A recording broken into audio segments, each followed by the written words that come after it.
news from Adrian Wojnarowski this morning. Woj, go ahead and tell everybody who's just waking up. Bradley Beal agrees to a 2-year, $72 million max extension to stay through this rebuild in Washington. His agent, Mark Bartelstein, told me this morning, and this is for the Wizards, a remarkable commitment from Beal in a day and age where when things get difficult for an organization, we have seen players want out.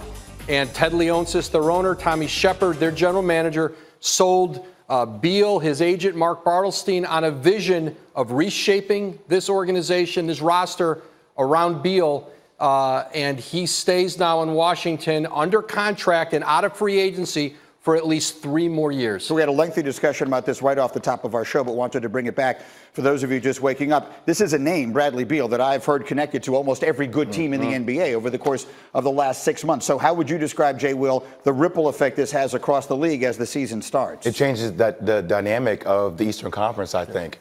Because when you think about next year, look at some of the teams that we know are going to contend. We have Milwaukee, you have Philadelphia, you have Boston. All those teams are potentially could implode this year depending upon what teams do. But now you have another dynamic duo. You have to ask me a year from now because it depends upon how John Wall comes back off that ruptured Achilles. But still, I like this team's chances with that fundamental infrastructure. Yep, and again, we had been talking about would he wind up with the Lakers? Would he wind up with the Clippers? Would he wind up in Miami? The only All-Star, Greeny, that is the most durable. He's played the last 2 seasons, all 82 games. 26 years old in the prime of his career.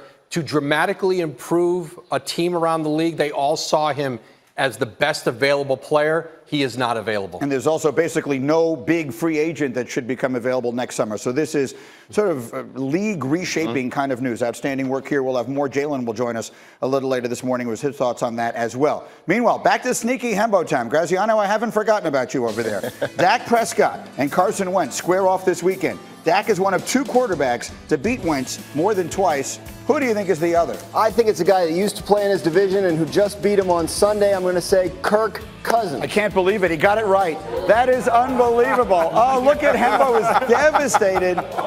Cousins has beaten Wentz 4 times. Prescott has beaten him 3. Meanwhile, which quarterback would you rather have? That led to a very spirited argument yesterday. If I could choose one of these quarterbacks, I would choose Dak Prescott. Dak Prescott is on a better team, but Carson Wentz is the better quarterback. Dak Prescott is on a better team? Carson Wentz, his team won the Super Bowl without him. Watch a football game, and you see Carson Wentz play quarterback, and you see Dak Prescott play quarterback. Your eyes tell you that Carson Wentz is better at playing quarterback than Dak Prescott is. So that was a good debate yesterday, and this is the Sunday night game this weekend. It is a critical game for so many reasons amongst the Eagles and Cowboys, who are both 3-3. Which guy have you got? You got Wentz, you got Dak? I'll put it like this. Dak Prescott is like your good old Toyota 4Runner. He's steady. You know what you can get from him. He's reliable. Carson Wentz is like that exotic car. Now, that exotic car is going to break down, Greeny. We all know that. But one day you're going to get into a high-speed chase, and you're going to be real mad if you're sitting in a 4Runner. Okay, that's how I put it. Dak Prescott, he's not going to get hurt. He's going to be good old reliable. But Carson can just do some things that Dak Prescott can't do, which is why I would take Carson, because sooner or later you're going to need him. It's a good analogy because Dak has spent no time in the shop since he came into the league. I see it, Greeny. And Carson is there. It feels like far too often. He's actually missed a total of 8 games in his NFL career. D. Wood, which side are you on?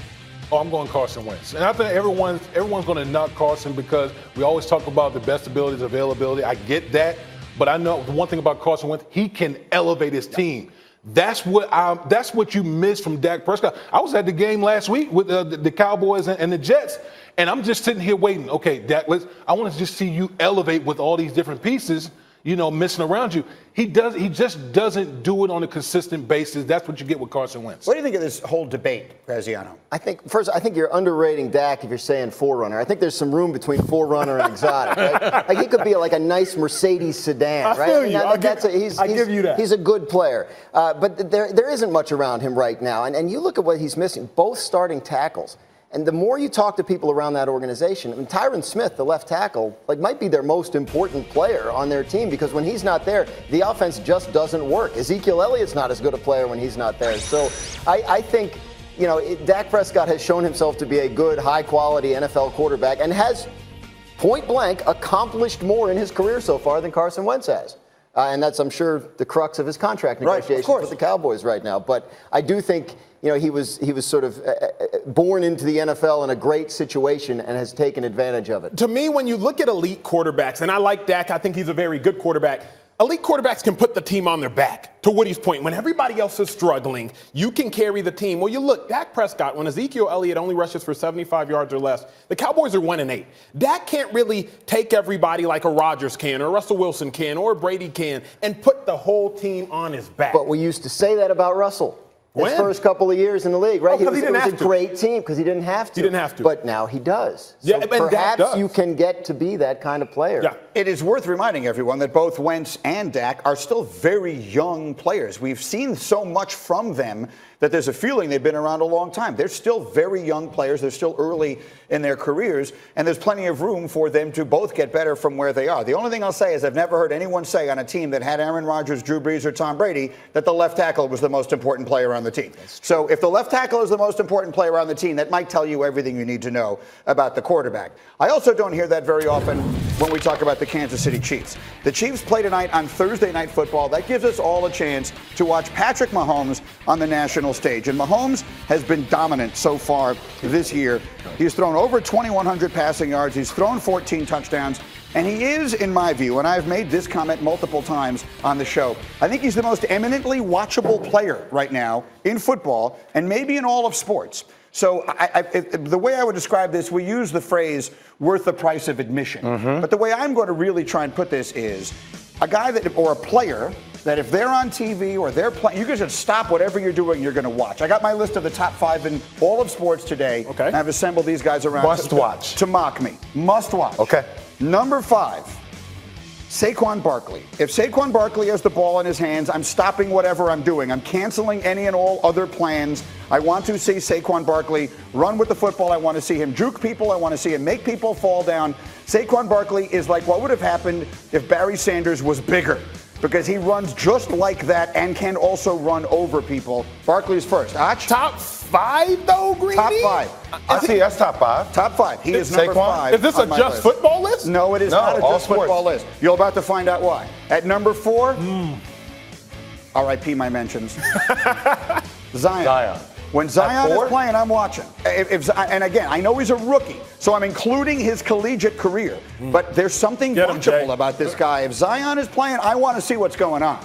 At just 4. Yeah, just 4. This must be a hell of a list. You got Zion at 4. Well, thank you for that. Wow. I appreciate your endorsement. Look, and I don't know what he's going to be. And by the end of this season, this may sound like a silly pick. But right now, I'm actually surprised you guys think he should be higher. I would have thought I'd get made fun of for having him on the list. No, I think he should be out. Yeah. All right, number 3, and I don't pretend to be an expert in this, but when Simone Biles is on television, I can't believe the things I'm seeing. That's a good pick. The remark I have made multiple times whilst watching Simone Biles do gymnastics is, this is not a human being. No human being should be able to do the things she can do. And I've been watching the Olympics all my life. I don't pretend to be an expert on the sport. But there's just something different about her. Watch this. Just look at this. Are you kidding? Can we promote her more? I respect that. She's unbelievable. I contemplated putting her at number 1. But I have to go in for my favorite sport of all. Golf. And I understand you're going to make fun of me. Come on, Golf, here it Greeny. comes. But you tell me that if Tiger Woods is playing golf, you're not watching. Now, Tiger Woods, in my opinion, winning the Masters this year was the biggest and most interesting thing that happened in sports in 2019. It may be the most interesting that's happened in sports in a lot longer than that.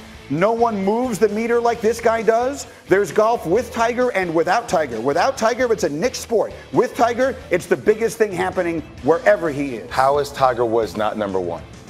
Tiger Woods is not number. Well, okay. Tiger Woods is the only reason a lot of people even watch golf. That is true. That's true. That is Okay. true. Yeah. All the reasons that I thought you guys were going to mock me for this list, you seem to be on the other side of. Number 1 for me is Patrick Mahomes. Patrick Mahomes is doing things I've never seen a person do on a football field in my life, and this has been my favorite sport for 45 years. Patrick Mahomes makes throwing a football must-see TV. I've never seen the stuff he does. I got one question for you, Greeny. Yeah. Where was Odell Beckham? Where was LeBron James? That's 2 questions. I'm sorry. Let's feast our eyes for a moment on Mahomes before we start talking about where other people belong. Are you kidding? Is that your way of deflecting the question? No. Okay, I'm just curious. So again, this is purely about the price of admission. So who did you bring up? Odell, LeBron James. All I hear about from Odell this year is his downfield Cleveland? blocking. Odell Cleveland? Beckham has had 2 Oh, catches sure about in each Odell of right the now? last 2 games. Likes to hold the ball in one hand and fumble a lot. That's what I've noticed. Hasn't really been a year for Odell right now. Who else are we talking about? LeBron James. LeBron James is the greatest player in current sports today. Historically, maybe Tiger goes ahead of him, and maybe others do. Don't let me get myself sidetracked into that. But he's not more watchable right now than these people. That's my list. As my friend Marcus would say, put in your pipe and smoke it. I don't want to hear it. That's what I got. All right. Coming up next, Deshaun Watson was hit early and often the first 4 weeks of the season. He's made one big change, and suddenly his team looks totally different. We'll explain how next.